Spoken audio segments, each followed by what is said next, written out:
Someone attacks you, insults you, tries to provoke you. Your instinct? Fight back. Defend yourself. Prove them wrong. But here's what they don't tell you. The moment you engage, you've already lost.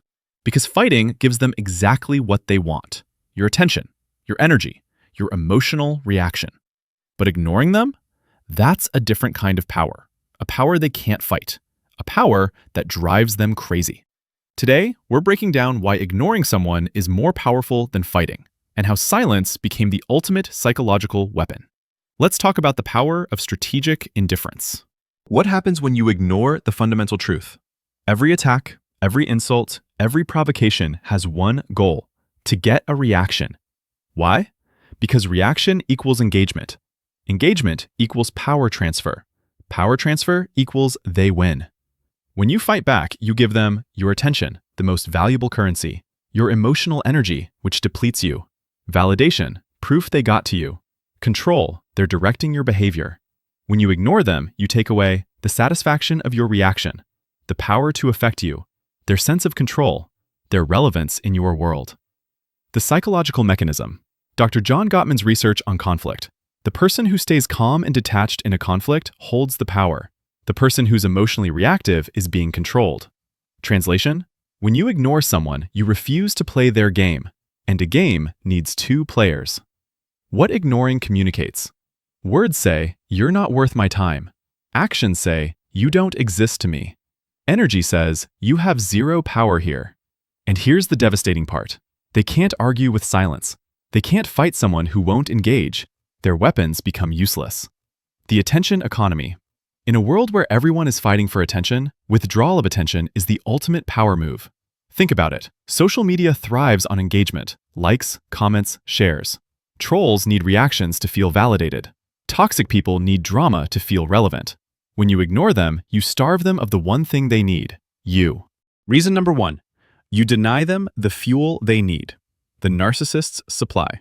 Psychologists call it narcissistic supply, the attention, reaction, and emotional response that certain people feed on. The pattern? They provoke you. You're so, insert insult. You react. How dare you? I'm actually, defend yourself. They achieved their goal, got your attention, emotional energy, and control over your behavior. What happens when you ignore instead? They provoke. You're so, you. Silence. Zero reaction. Move on with your day. Result? They got nothing. No satisfaction, no validation, no supply. And here's what happens next. They escalate. The extinction burst. Behavioral psychology term. When a behavior stops getting rewarded, it temporarily gets worse before it stops. In practice, they provoke, you ignore. They provoke louder, you still ignore. They provoke even more, you still ignore. Eventually, they give up or move on to someone else who will engage. Because you taught them, this person won't give me what I need. Real example. Scenario. X keeps texting you, trying to start arguments, bringing up the past. Fighting response? Stop texting me. We're done. Result? 30-message argument. They got your attention for hours. Ignoring response. Read. No reply. Block if needed. Result? They got nothing. Their power over you equals 0. Who won? The person who didn't waste their evening fighting. The power dynamic shift. When you fight, you're on their level. You're playing their game. You're giving them equal standing. When you ignore, you're above it. You've removed yourself from the game. You've declared them irrelevant. Irrelevance is more devastating than any insult you could throw back. Reason number 2. You maintain your peace and power. The energy drain. Fighting is exhausting. Every argument, every defense, every comeback drains you. The cost of fighting? Mental energy, thinking about what they said, crafting responses. Emotional energy, anger, frustration, hurt. Time, hours spent arguing or ruminating. Peace of mind, stress, anxiety, inability to focus. What did you gain? Maybe you won the argument. Maybe you got the last word. What did you lose? Your peace, your time, your energy, your power. The peace equation. Fighting equals reaction equals loss of control. You're controlled by their provocation. Ignoring equals discipline equals maintenance of control. You're controlled by your own choices. The Stoic Principle. Marcus Aurelius, Roman emperor and Stoic philosopher, the best revenge is to be unlike him who performed the injury. Translation: the most powerful response to someone's negativity is to refuse to become negative yourself. When they attack and you remain calm, you've already won, because they wanted to bring you down to their level and you refused. The Presence Test. Ask yourself, after this interaction, am I better or worse? If you fought, you're angry, worse. You're stressed, worse. You're still thinking about it hours later, worse. They're occupying mental real estate, worse. If you ignored, you're calm, same or better. You're focused on your life, better. You forgot about it 10 minutes later, better. They don't exist in your mental space, better. The person who protects their peace is always more powerful than the person who trades it for temporary satisfaction. The long game. Fighting is a short-term reaction. Ignoring is a long-term strategy. Short-term. Fighting might feel satisfying in the moment. You got to defend yourself. Long-term. You've taught them that you're reactive, that you can be baited, that they have power over you. When you consistently ignore, you teach them that you're unaffected, unbothered, unreachable, and eventually, they stop trying. Reason number 3. You expose their insecurity. The hidden truth. People who constantly provoke, attack, or try to start fights are revealing something about themselves: insecurity. Secure people don't need to tear others down, start drama, seek validation through conflict, prove themselves constantly. Insecure people do all of these things because they need external validation to feel okay about themselves. What happens when you ignore? You hold up a mirror to their insecurity. Their provocation, your silence, implies, I don't need to defend myself to you. What they hear in that silence, you're not important enough for me to respond to. Your opinion doesn't define me. I'm secure enough not to need your validation. And that exposes the power dynamic. They need your reaction. You don't need theirs. The projection principle. Psychology 101. What people criticize in others often reveals what they're insecure about in themselves. Examples. They call you unsuccessful. They feel unsuccessful. They call you fake. They feel inauthentic. They call you attention-seeking. They desperately want attention. When you ignore their attacks, you're not just refusing to engage, you're refusing to validate their projection. And without your validation, they're left alone with their own insecurity. The group dynamic. Notice what happens when someone provokes you publicly in front of others. If you fight back, everyone watches the drama. You both look bad. It's a spectacle. If you ignore, they look desperate. They're trying to get attention. You look composed. Who has the power? The person who doesn't need to perform. Real example. Scenario. Someone makes a passive-aggressive comment about you in a group chat.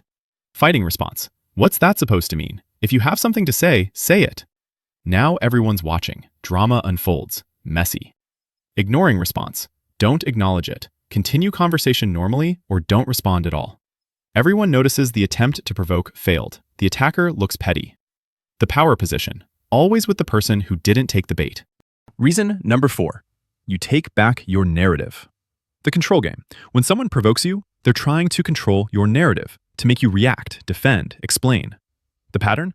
They accuse. If you defend, no, I'm not. I'm actually... You're now operating in their frame, defending yourself against their accusation. They control the conversation. If you ignore, silence. You refuse their frame entirely. You control your own narrative. Your narrative, your rules. When you fight, you're defending against their version of you. You're trying to correct their perception. You're giving them the power to define you. When you ignore, you're saying your perception is irrelevant. You're maintaining your own self-definition. You're showing only you define who you are. The explanation trap. Brené Brown's wisdom. Don't try to win over the haters. You are not the jackass whisperer. Translation. You don't owe explanations to people who've already decided to misunderstand you. When you ignore, you're not saying they're right. You're saying their opinion doesn't matter enough to address. And that's the most powerful stance you can take. Real-life application. Someone spreads rumors about you. Fighting response. Call them out. Confront them. Explain yourself. Try to convince others.